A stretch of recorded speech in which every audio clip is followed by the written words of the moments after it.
গত ৩ বছরে সাইবার ক্রাইমের মামলার ক্ষেত্রে উল্লেখযোগ্য সাফল্য পেয়েছে পুলিশের সাইবার ক্রাইম শাখা। মোট ১২৩টি মামলা রুজু হয়েছিল এবং এক্ষেত্রে মামলার তদন্তের ফলে ৭৪ জন অভিযুক্তকে গ্রেফতার করা হয়েছে। সোমবার বিধানসভায় এই তথ্য দিয়েছে রাজ্য স্বরাষ্ট্র দপ্তর। রাজ্যে সাইবার অপরাধ দমনে ত্রিপুরা সরকার কঠোর পদক্ষেপ গ্রহণ করেছে। ত্রিপুরা বিধানসভায় উত্থাপিত এক প্রশ্নের উত্তরে সরকার জানিয়েছে, গত ৩ বছরে রাজ্যে মোট ১৩৫টি সাইবার ক্রাইম মামলা রুজু হয়েছে, যার মধ্যে ৪৭টি মামলায় অভিযুক্তদের গ্রেফতার করা হয়েছে।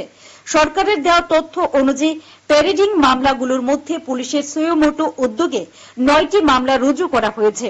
সাইবার অপরাধ প্রতিরোধ ও দমন করতে রাজ্য পুলিশ বিভিন্ন কার্যক্রম চালিয়ে যাচ্ছে।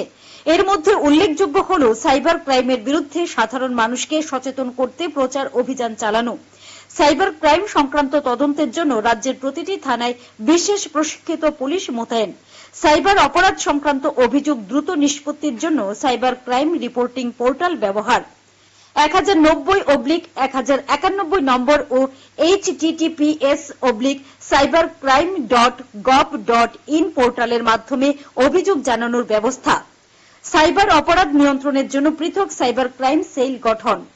রাজ্য স্বরাষ্ট্র দপ্তর জানিয়েছে, বর্তমানে সাইবার অপরাধ দমনে মোট ১৫১ জন পুলিশ অফিসার ও ১৩৩ জন পুলিশ কর্মীকে বিশেষ প্রশিক্ষণ দেওয়া হয়েছে।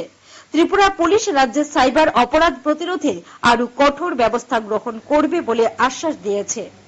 Bureau report, headlines Tripura national.